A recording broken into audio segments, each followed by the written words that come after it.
A minha convidada de hoje estudou na Escola de TV e Cinema de Munique, na Alemanha, fez especialização na Universidade de Córdoba, na Espanha, e trabalhou em produções nacionais e internacionais em países como Alemanha, França e Marrocos.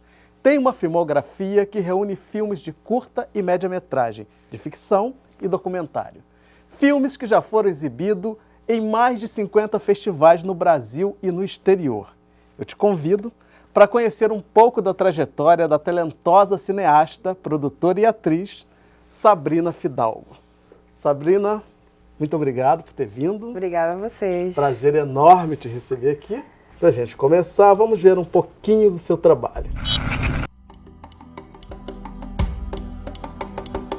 Get out of town before it's too late, my love. Get out of town, be good to me. Please, why wish me harm? Why not retire to farm and be contented to charm the birds of the trees? Just disappear. I care for you much too much. And when you are near, close to me, dear, we touch too much. And the thrill when we meet is so bittersweet that, darling, it's getting me down. So on your mark, get set, get out of town. Black Berlim. Você trata de imigração, é isso? Isso, trata de imigração também. E qual é o olhar? Então, esse filme eu fiz quando eu morava ainda na Alemanha, né? Eu morei na Alemanha durante 7 anos. Eu morei 6 anos em Munique e 1 ano em Berlim. E nessa época, eu queria falar, estava me chamando muita atenção essa questão dos brasileiros na Alemanha. E, em especial, os homens negros brasileiros morando na Alemanha, porque eles tinham algumas especificidades. Gente, Eu também tenho problema com essa palavra. Enfim, eles tinham algumas questões que me chamavam a atenção, assim, tipo... todos eles eram casados com mulheres alemãs e eles tinham uma coisa que, ao mesmo tempo que eles tinham um trabalho muito voltado para a cultura afro-brasileira, de alguma forma eu sentia que eles também estavam muito, muito longe, né, desse lugar de homem negro, sabe? Assim, era uma coisa um pouco como se eles quisessem se tornar europeus, sabe? Assim, então isso começou a me chamar a atenção, porque era uma coisa meio... Uma coisa de dicotômica, assim. Negação de identidade. Negação, ao mesmo tempo que eles estavam negando a identidade deles original, eles também, por outro lado, eles se promoviam através disso, assim. É uma coisa meio dicotômica, assim. E aí eu falei, gente, eu vou fazer um estudo sobre isso para tentar entender, né? E aí surgiu o Black Berlim, que aí eu escrevi esse roteiro, né? Escrevi esse personagem, que é o Nelson, que é um jovem baiano, negro, que mora em Berlim, que estuda numa engenharia na universidade, e ele vem de uma família muito simples, né? Filho de empregada doméstica no Brasil, e ele nega esse passado, ele fica vivendo como se ele vive uma vida hedonista, assim, em Berlim, como se ele fosse riquinho, né? Como se ele tivesse o mesmo background dos meninos alemães da idade dele. E ele não se aproxima de pessoas negras, assim, né? E aí tem essa outra personagem, que sou eu que interpreto no filme, que eu faço uma imigrante do Senegal, ilegal, na Alemanha, que sempre cruza com ele ao longo do filme, e ele não vê, ele não enxerga essa mulher, assim. Está na frente dele, passa por ele, senta do lado dele, ele nunca enxerga. Então, aí eu consegui, através da linguagem, né, do cinema, tratar dessa questão, né, que estava me chamando a atenção, né, dessas pessoas. E lá você no Rio. conseguiu entender o porquê dessa dicotomia? Ai, sim, mas na verdade eu consegui entender bem depois, assim, né? Eu acho que é uma questão que não era naquela época. Esse filme é de 2000, eu rodei o filme, na verdade, 2007. E aí eu terminei, eu vim para o Brasil, finalizei ele aqui. Porque eu filmei a maior parte das cenas lá e depois eu vim para cá fazer as cenas de flashback da infância, não sei o que, do personagem, aqui no Brasil, e só fui finalizar o filme em 2009. E aí eu só fui entender, na verdade, o filme que eu mesma tinha feito há pouco tempo, sabia? Porque... E qual a conclusão que você chegou? Eu acho que a gente tem sérios problemas, assim, né? O homem negro brasileiro, eu acho que, sobretudo, né? Porque o homem negro, eu acho, ele tem um problema de aceitação, e ele, para se colocar na sociedade, né, a sociedade branca, ele procura os símbolos, né, de status, né, E que funcionam como passaporte. que funcionam como passaporte, né? Então isso inclui, por exemplo, não se relacionar praticamente nunca Com mulheres negras. com mulheres negras, assim, sabe? Tipo, isso é um padrão clássico brasileiro, assim. Isso não quer dizer que eu seja contra relacionamentos interraciais ou coisa do tipo. Não é isso que a Mas gente é um tá falando. fenômeno que chama atenção, né? Mas é um fenômeno, porque se você pega para analisar, se você pega todos os negros bem-sucedidos brasileiros, seja na área artística ou na área empresarial, qualquer coisa do tipo... Futebol, principalmente. Futebol, esporte, tudo mais, música... 99,9% deles são casados ou se relacionam com mulheres brancas, pelo menos nesse período. Eu ainda vou além, loiras. E louras, não basta ser branca, tem que ser loura, né? Assim, tipo, e é muito louco, assim, porque você pega, né, você faz uma galeria, assim, de imagens, de nomes de pessoas, não tem um tem uma namorada pretinha ou uma mulher pretinha, né? Assim, Acho que talvez por isso o casal Lázaro e Thaís façam tanto sucesso. Porque eles são a exceção da Exceção. exceção da exceção, assim, sabe? E é muito louco a gente pensar nisso, né? E é absurdo, porque aí a gente tem um problema, sabe? Porque não é possível. Porque se tivesse assim, sabe? Tipo, de 100 casais, né? 100 pessoas, 100 homens negros, ricos ou bem-sucedidos, qualquer coisa do gênero, que tivesse, sei lá, de 100, sei lá, 10 ou 5 que se relacionam com mulheres negras e tal. Não existe. São todos.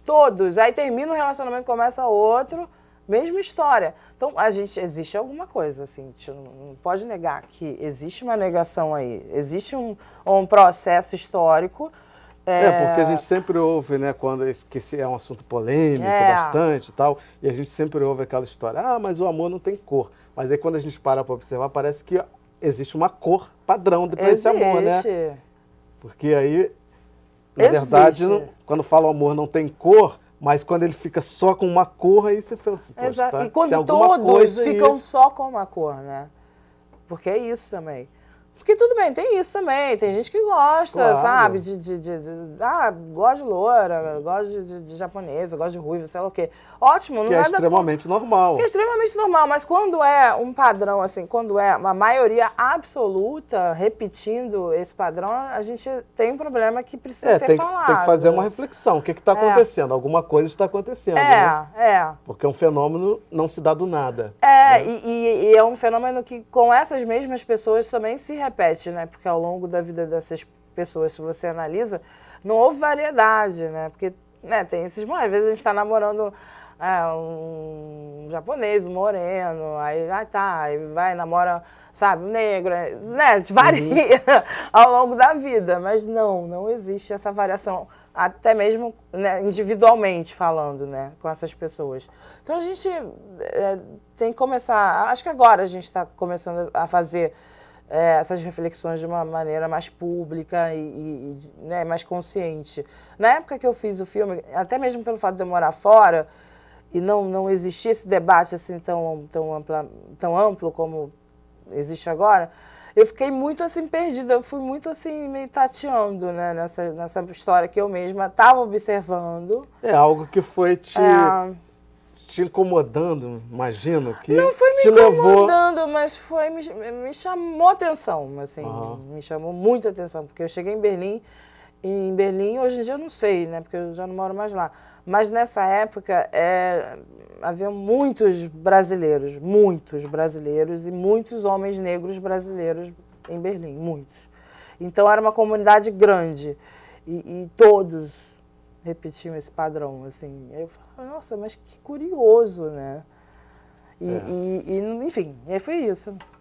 Então, para quem não sabe, Sabrina é filha de Ubirajara Fidalgo, grande dramaturgo, diretor de teatro. E aí, Sabrina, você já pensou em revisitar a obra do teu pai, fazer alguma coisa em cima dessa obra? Como é que é? Sim e não. Porque ainda é um pouco complicado para mim, assim, trabalhar com a obra dele, assim, por Por quê? motivos pessoais, eu acho. Porque, eu não sei, eu acho que é um olhar... Talvez quando eu me tornar mais velha, eu vá fazer alguma coisa, não sei, diretamente ligada à obra do meu pai, assim, tipo, dirigir uma peça ou adaptar um texto dele para o cinema ou televisão, que seja. Mas hoje em dia eu não me sinto ainda preparada, assim, porque é muito pessoal para mim. É muito. Porque eu cresci, né, com esses textos, assim, tipo... Inclusive você, criancinha, já estava no palco atuando. Eu atuava, desde que eu me entendo por gente, eu era meio que tipo a mascote do Tepron, né? Teu pai, tua mãe produtora, né? Minha mãe produzindo, né, fazendo cenografia, né, aquela coisa, teatro, né? Todo mundo faz tudo um pouco. E então, desde que eu me entendo por gente, eu fazia parte daquele núcleo, né, de criativo, do Tepron, Teatro Profissional do Negro, com os atores, e ensaiava junto, ficava enchendo o saco. Tepron, Teatro Profissional do Negro. Teatro Profissional do Negro. Então é isso, gente. Vou ter que ir para o intervalo, infelizmente, mas já eu tô de volta.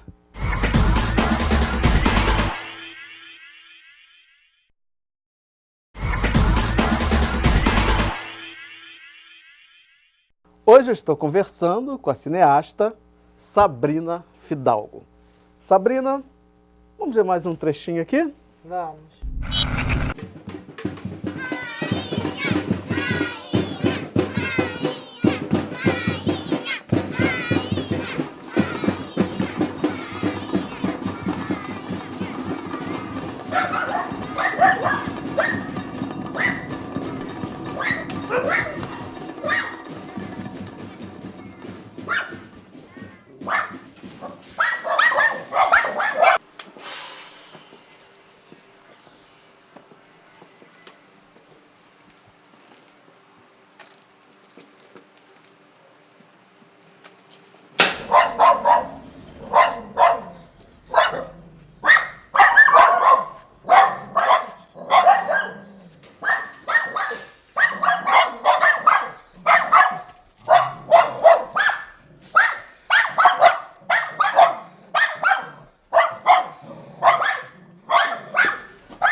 Esse trailer é maravilhoso.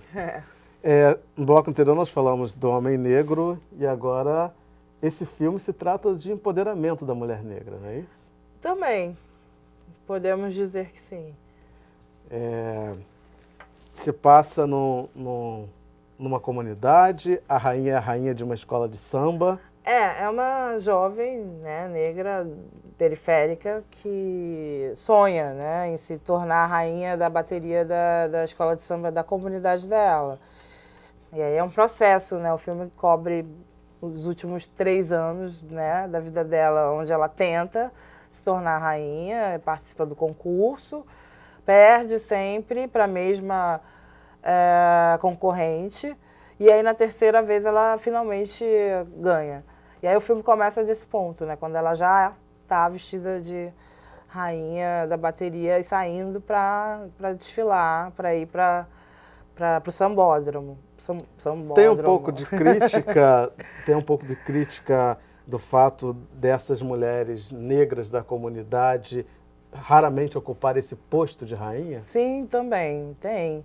É porque, tradicionalmente, era um posto que era ocupado, né, em sua maioria, por mulheres não somente negras, né? Passistas das escolas. Pessoas da comunidade, do chão. Exatamente, né? Eram mulheres da comunidade, passista, em sua maioria negras, que dominavam a cultura do samba, não só a dança, né?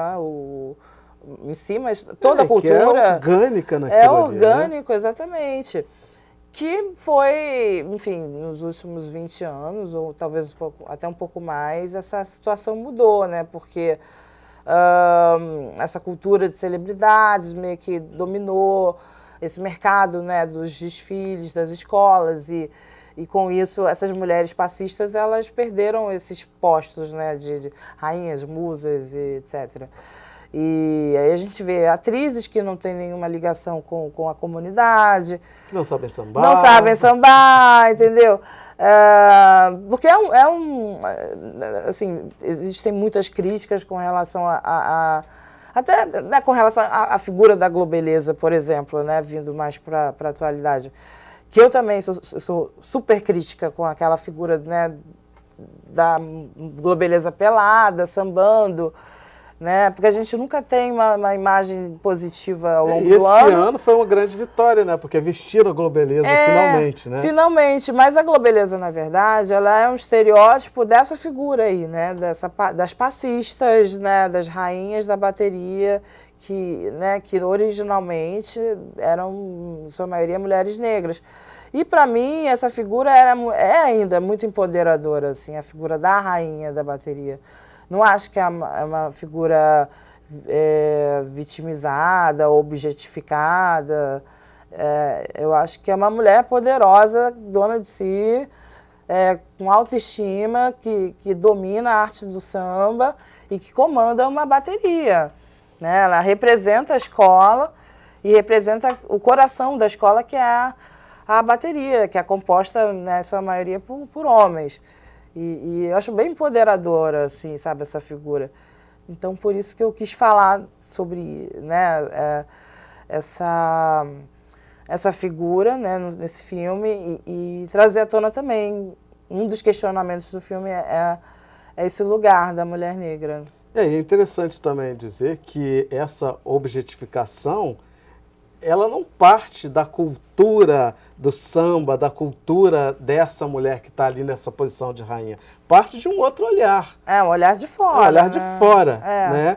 Que vê essa mulher como um objeto, Sim. né? Que inclusive é um olhar que vem da época da escravidão, desde os navios negreiros, né? Sim. Que essa mulher servia para isso. Ou seja, um olhar exotificador, né? Assim, é um olhar que está colocando aquela mulher num lugar do diferente, quando não é diferente, né? Diferentes são eles, a louca. Porque, né, a gente é a maioria da população.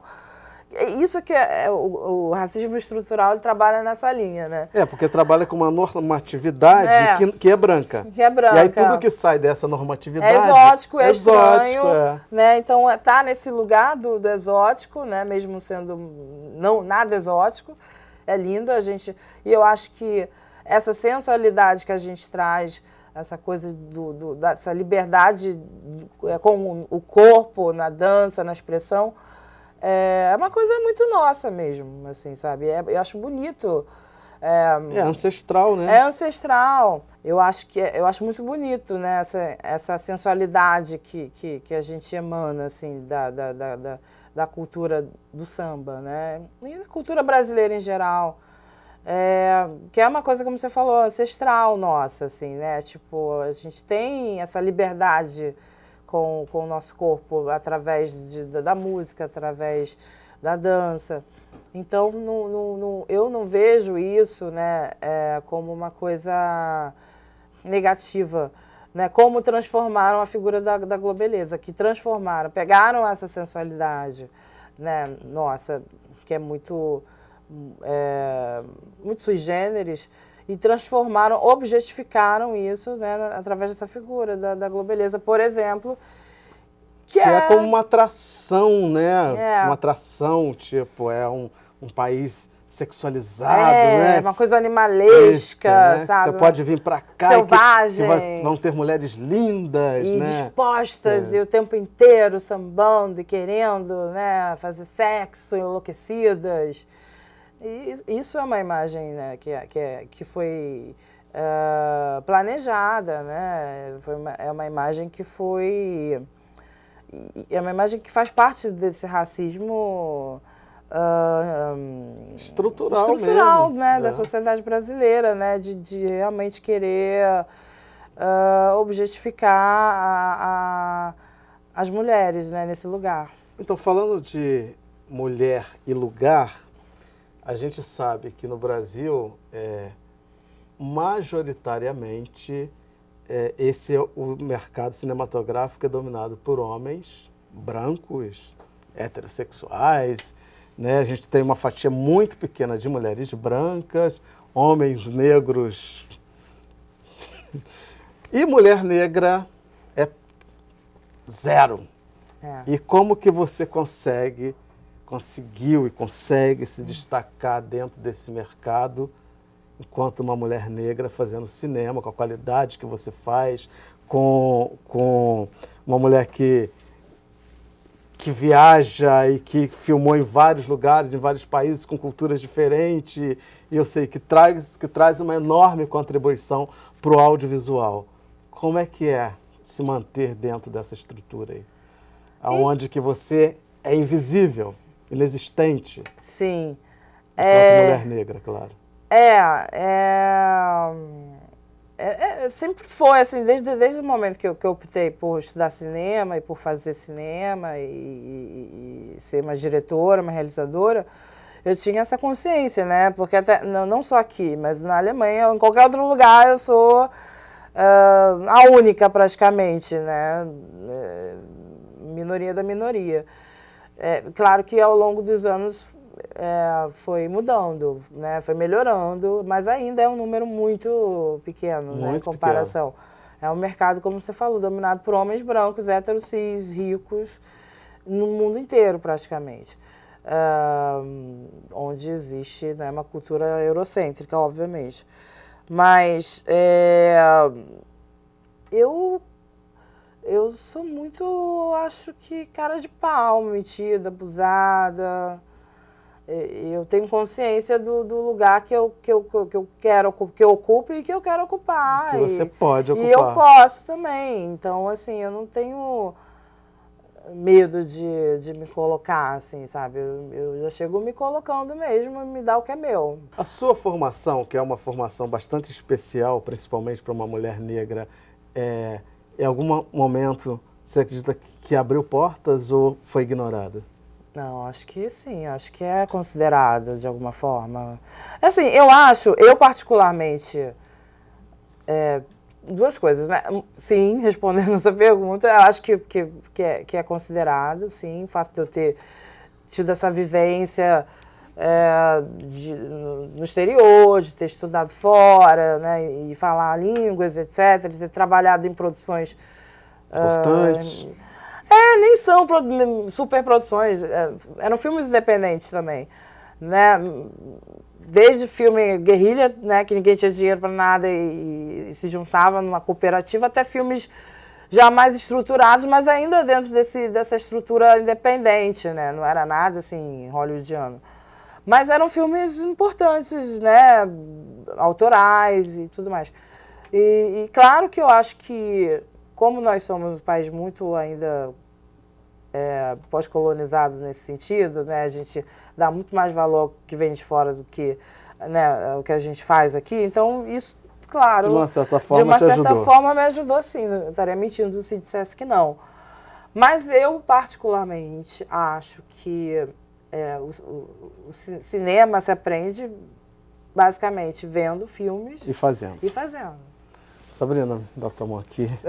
Muitíssimo obrigado Obrigada. pelo trabalho que você desenvolve. Obrigada. Né, por você ser esse pontinho preto aí nesse universo, nesse oceano que é o cinema.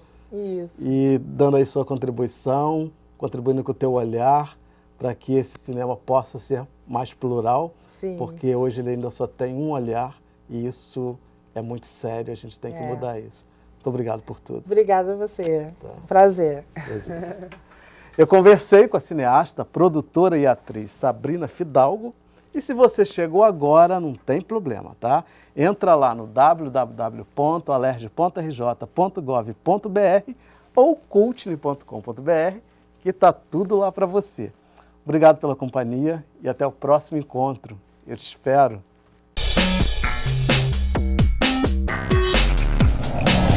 A criação do Cultine, ela surge dando a possibilidade de, primeiro para os profissionais, para nós que fizemos algumas imagens, apresentarmos para um público, né?